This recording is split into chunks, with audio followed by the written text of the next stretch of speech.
Slide panel. The left side shows the slides. Right now it is just showing a blank slide.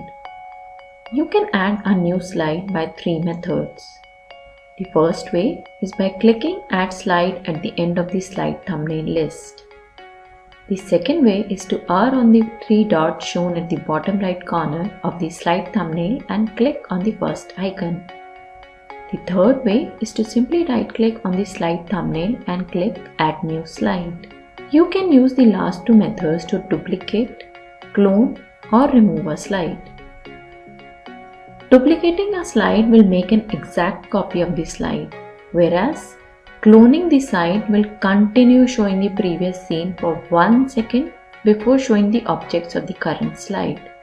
To remove any slide, you can simply click the bin icon appearing at the bottom left corner of the slide thumbnail or use the above 2 methods.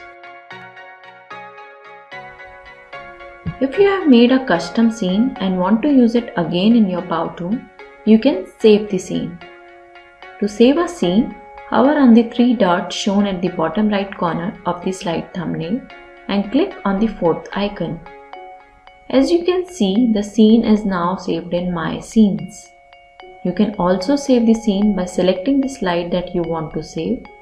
Click Scenes and then Save Current Scene. This can be very useful if you wish to use the same intro and outro for all your Powtoons and don't want to invest time in recreating them again and again.